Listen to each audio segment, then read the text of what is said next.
Hello दोस्तों, सभी का एक बार फिर से आपके अपने यूट्यूब चैनल बायोलॉजी मास्टर पर सभी का स्वागत है।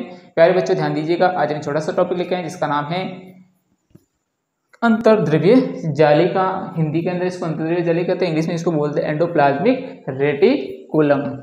हम इसके अंदर क्या डिस्कस करने वाले दोस्तों, हम इसके अंदर ये पढ़ेंगे कि जिस कोई भी कोशिका होती है तो उसके अंदर बहुत सारे क्या पाए जाते हैं, अंग पाए जाते हैं। कोशिका के अंदर, कोशिका द्रव के अंदर बहुत सारे क्या पाए जाते हैं, अंग, जो कोशिका के अंदर विभिन्न कार्यों को संपन्न करता है। कोशिका के अंदर बहुत सारे कार्य होते हैं, जैसे कि हमारे शरीर के अंदर भी बहुत सारे अंग होते हैं जो कि हमारे शरीर के अंदर विभिन्न क्रियाओं को, विभिन्न कार्यों को संपन्न करते हैं। उसी प्रकार कोशिका के अंदर भी बहुत सारे अंग पाए जाते हैं, जिनका हम सबसे पहले एक ले रहे हैं अंतर्द्रव्य जालिका एंडोप्लाज्मिक रेटिकुलम। ये एक कोशिका के अंदर किस प्रकार से उसका कार्यों में सहयोग देता है, इसका क्या योगदान है, तो हम इसके बारे में पढ़ने वाले हैं। तो सबसे पहले हम बात करते हैं अंतर्द्रव्य जालिका एंडोप्लाज्मिक रेटिकुलम। अगर हम एंडोप्लाज्मिक रेटिकुलम, ये आपको जो कोशिका होती है वो संपूर्ण कोशिका, उस कोशिका का एक न्यूक्लियस केंद्रक है, ये वाला भाग, उसके चारों ओर बहुत सारी नलियों का आपको जाल दिखाई दे रहा है। ये कुछ नलियां अलग प्रकार की दिख रही हैं, तो ये सारी नलियां, इन सभी नलियों को हम बोलते हैं अंतर्द्रव्य जालिका।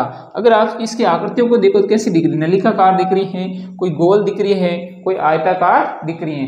तो एक हमको यहाँ पर एक चीज का पता चल रहा है कि यह जो नलिका है अंतर्द्रव्य जालिका की जो जालिका है वो एक जाल की तरह बहुत बड़ी फैली हुई है, और साथ में ये दिखने में आयताकार दिख रही है, गोलाकार दिख रही है, और कैसी दिख रही है, लंबी है कि नहीं। तो हम सबसे पहले एक पॉइंट को, एक जो भी चीज यहाँ पर हम समझ रहे हैं उन सबको यहाँ पर लिखते हैं और साथ में सभी चीजों को याद भी करते हैं। तो पहली बात हम करते हैं कि इसकी आकृति की बात करते हैं, किसकी, एंडोप्लाज्मिक रेटिकुलम की। इसकी आकृति कैसी है, गोलाकार है, कैसी है, गोलाकार। और कैसी दिख रही है, आयताकार दिख रही है, आयताकार। और कैसी दिख रही है, नलिकाकार दिख रही है, कैसी दिख रही है, नलिकाकार दिख रही है। तो हम इसकी आकृति की बात करी तो हमें पता चला कि एंडोप्लाज्मिक रेटिकुलम की आकृति गोलाकार, आयताकार और नलिकाकार दिखती है। अब हम बात करते हैं कि हम इसके अंदर दो तरह की चीजें देख रहे हैं कि ये एक प्रकार से अलग प्रकार की जालिकाएं दिख रही हैं, और ये छोटी सी जो थोड़ी सी आपको दिख रही है वो अलग दिख रही है। यहाँ पर नाम लिख रहा है rough endoplasmic reticulum, smooth endoplasmic reticulum. इसका मतलब ये खुरदरी अंतःप्रद्रव्य जालिका है, ये चिकनी अंतःप्रद्रव्य जालिका है। इसको मतलब अंतर्द्रव्य जालिका भी कितने प्रकार की होगी, दो प्रकार की होगी। तो हम यहाँ से दूसरे पॉइंट की बात कर लेते हैं कि ये दो प्रकार की होती है। कौन, अंतर्द्रव्य जालिका, ये कितने प्रकार की होती हैं, दो प्रकार की, दो प्रकार की होती हैं। दो प्रकार की कौन सी, तो हम एक की बात करें तो एक होगी खुरदरी, एक होगी खुरदरी, खुरदरी अंतर्द्रव्य जालिका,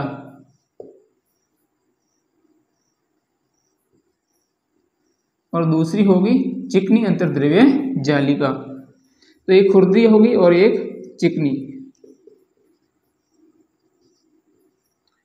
चिकनी अंतर्द्रव्य जालिका। अब ये दो होगी, हम इस दोनों के बारे में पढ़ रहे हैं। ये खुरदरी, खुरदरी क्यों है, चिकनी, चिकनी क्यों है। तो हमने सबसे पहले जब भी इस जालिका को सूक्ष्मदर्शी की सहायता से देखा तो पाया गया कि इस जालिका की जो जालिका दिख रही है अंतर्द्रव्य जालिका, कुछ के ऊपर क्या छोटे छोटे डॉट जैसी बहुत सारी संरचनाएं दिखाई दी, और इसके अंदर क्या डॉट डॉट जैसी संरचनाएं नहीं दिखाई दी। तो ये डॉट डॉट जैसी जो संरचनाएं दिख रही है जो इसको खुरदरा बनाने का काम कर रही है, इसलिए इसका नाम क्या कर दिया, खुरदरी अंतर्द्रव्य जालिका या रफ एंडोप्लाज्मिक रेटिकुलम। जैसे कि इसके ऊपर इस प्रकार की कोई संरचना नहीं होती है, इसलिए ये स्मूथ एंडोप्लाज्मिक रेटिकुलम है। अब हम बात करते हैं खुरदरी, खुरदरी क्यों, इसके ऊपर क्या चीज है जो आपको डॉट डॉट जैसी संरचना दिख रही है ना, इसी की वजह से ये खुरदरी है। और ये डॉट डॉट जैसी संरचना है क्या, जो इसको खुरदरा क्यों बना रहे, तो इसके ऊपर पाए जाने वाली डॉट डॉट जैसी संरचना जिसको हम राइबोसोम बोलते हैं। तो हम सबसे पहले बात करते हैं खुरदरी अंतर्द्रव्य जालिका के बारे में। खुरदरी, इसको मैं शॉर्ट में लिख देता हूँ, खुरदरी, इतना बड़ा लिखने की जरूरत नहीं, आप इसको क्या बोल सकते हो, rough endoplasmic reticulum, rough, RER, ठीक है ना, RER बोल सकते हैं इसको, इसको बोल सकते हैं SER। तो हम RER के बारे में बात करते हैं, रफ एंडोप्लाज्मिक रेटिकुलम के बारे में। तो इसके ऊपर जो छोटी छोटी डॉट जैसी संरचना होती है, इस पर छोटी छोटी डॉट जैसी संरचना, छोटी छोटी डॉट जैसी संरचना नाएं पाई जाती हैं, जिसके कारण ये खुरदरी होती हैं। ये संरचनाएं क्या है? तो ये संरचनाएं राइबोसोम है। क्या है? राइबोसोम। तो आपको पता चला कि खुरदरी अंतःप्रदेश जाली के ऊपर जो डॉट डॉट जैसी संरचना है वो क्या है? राइबोसोम है, जिसकी वजह से ये क्या है? खुरदरी है। अब राइबोसोम की बात करें, ये राइबोसोम कितने प्रकार का होता है? तो राइबोसोम भी मुख्य रूप से 2 प्रकार का होता है। तो राइबोसोम की बात करें तो ये राइबोसोम एक होता है 70S प्रकार का और एक होता है 80S प्रकार का। हमने इस पहले वीडियो में एक बात की थी कि प्रोकैरियोटिक कोशिकाओं और यूकैरियोटिक कोशिकाओं में अंतर के बारे में। तो हमने देखा कि प्रोकैरियोटिक कोशिका के अंदर 70S प्रकार का राइबोसोम पाया जाता है, जबकि यूकैरियोटिक कोशिकाओं में 70S और 80S दोनों प्रकार का राइबोसोम पाया जाता है। अब हम बात करते हैं कि इसके अंदर जो राइबोसोम है वो राइबोसोम कार्य क्या करता है। तो राइबोसोम क्या करते हैं? प्रोटीन बनाने का कार्य करता है। तो प्रोटीन का संश्लेषण करता है। कौन करता है प्रोटीन का संश्लेषण? ये राइबोसोम करता है। अब प्रोटीन का संश्लेषण करेगा तो यहाँ पर इसने जैसे ही प्रोटीन का संश्लेषण किया तो इस प्रोटीन को इस ER के द्वारा, एंडोप्लाज्मिक रेटिकुलम के द्वारा, इस कोशिका के अंदर पाए जाने वाले विभिन्न कोशिका अंगों तक पहुंचाना होता है। तो प्रोटीन का संश्लेषण करता है तथा क्या करता है? ER, एंडोप्लाज्मिक रेटिकुलम द्वारा कोशिका के विभिन्न अंगों तक,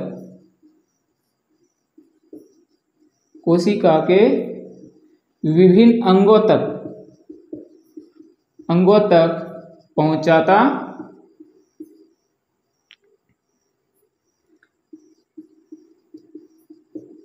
है।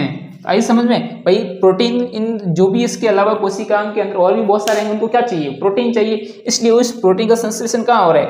रफ एंडोप्लाज्मिक रेटिकुलम पर। तो यहाँ पर जैसे ही प्रोटीन का संश्लेषण होगा तो इस नलिकाओं के द्वारा इसको विभिन्न अंगों तक पहुंचा दिया जाएगा, कोशिका अंगों तक पहुंचा दिया जाएगा। केंद्र में जरूरत है केंद्र को पहुंचा दिया जाएगा, और भी कहीं जरूरत है तो वहां पहुंचा दिया जाएगा। तो ये पहुंचाया किसके द्वारा जाता है? इस नलिकाओं के द्वारा पहुंचाया जाता है।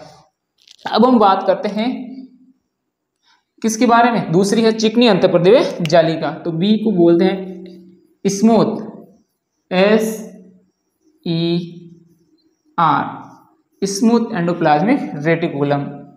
ये क्या है? इस पर डॉट जैसी संरचना नहीं पाई जाती, इस पर डॉट जैसी संरचनाएं नहीं पाई जाती हैं, संरचनाएं नहीं पाई जाती हैं, जिसके कारण ये चिकनी है।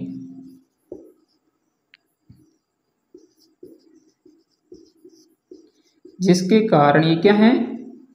चिकनी है। आई समझ में? तो चिकनी क्यों है? क्योंकि इसके ऊपर डॉट जैसी संरचनाएं बिल्कुल नहीं पाई जाती, एकदम सिंपल होती है, इसके कारण ये क्या है? चिकनी है। अब ये कार्य क्या करती है? तो SER जो कि चिकनी अंतःप्रदेश जालिका है, तो ये चिकनी अंतःप्रदेश जालिका क्या करती है? किसका संश्लेषण करती है? वसा व लिपिड का। किसका? वसा व लिपिड का संश्लेषण करती हैं। अब ये वसा व लिपिड और साथ में जो इसके अंदर जो खुरदरी अंतःप्रदेश जालिका पाई जाती है वो क्या करती है? प्रोटीन का संश्लेषण। हमको पता है कि हमारी जो कोशिका के बाहर जो झिल्ली पाई जाती है वो किसकी बनी होती है? प्रोटीन व लिपिड की बनी होती है। तो यहाँ से जो वसा व लिपिड है, यहाँ से जो प्रोटीन है, तो इन नलिकाओं के द्वारा प्रोटीन बाहरी झिल्ली तक पहुँचती है और उस झिल्ली का निर्माण में सहायता करती है। तो आप यहाँ से बोल सकते हो कि प्रोटीन व लिपिड, प्रोटीन व लिपिड ER द्वारा पहुंचकर कोशिका झिल्ली का निर्माण करते हैं। इसे झिल्ली जीवान जनन कहते हैं। तो आपको पता चल गया कि जो RER और SER, जिसमें से RER तो क्या करती है, प्रोटीन का संश्लेषण करती हैं, SER क्या करती है, वसा व लिपिड का संश्लेषण करती हैं। और ये वसा व लिपिड व प्रोटीन जो क्या निर्माण करती है, प्लाज्मा झिल्ली है, कोशिका झिल्ली, उसका निर्माण करती हैं। तो इस नलिकाओं के माध्यम से वहां पहुंचकर उस झिल्ली का निर्माण करती हैं और इस निर्माण करने की प्रक्रिया को हम बोलते हैं झिल्ली जीवांत जनन। अब हम बात करते हैं जो ये वसा व लिपिड है ना, ये वसा व लिपिड इस कोशिका के अंदर किसकी तरह व्यवहार करती हैं, हार्मोन व एंजाइम की तरह व्यवहार करती हैं। जिस तरीके से हमारे शरीर के अंदर हार्मोन व एंजाइम व्यवहार करते हैं, उसी तरीके से ये वसा व लिपिड भी इस कोशिका के अंदर हार्मोन्स व एंजाइम की तरह व्यवहार करेगी, जिसके कारण इस कोशिका के अंदर विभिन्न क्रियाएं होगी।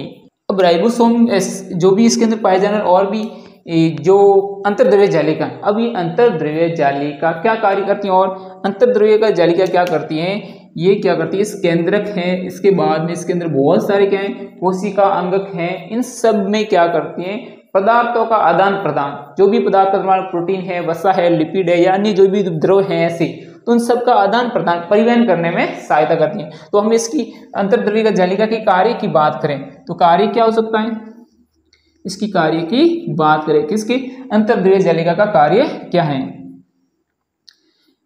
तो ER कोशिका में कोशिका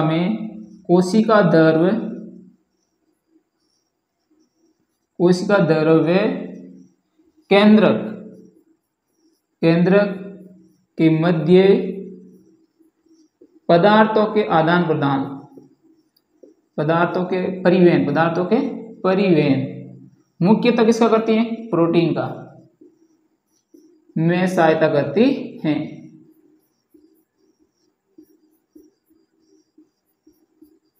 आइए समझ में।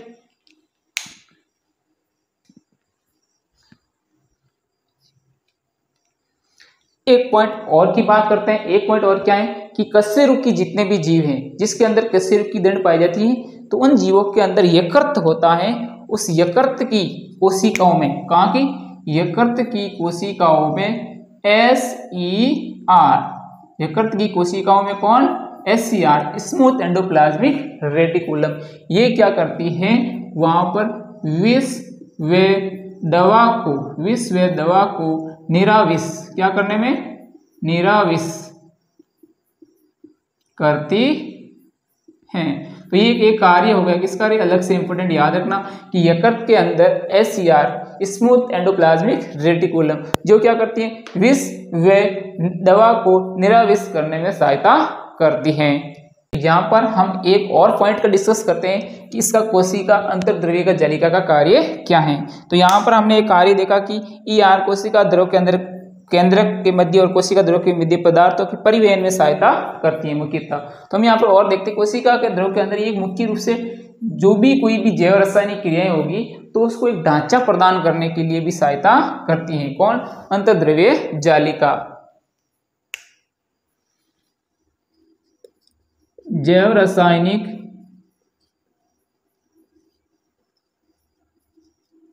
क्रियाओं के लिए कोशिका द्रव में, इसके अंदर कोशिका द्रव में ढांचे के रूप में कार्य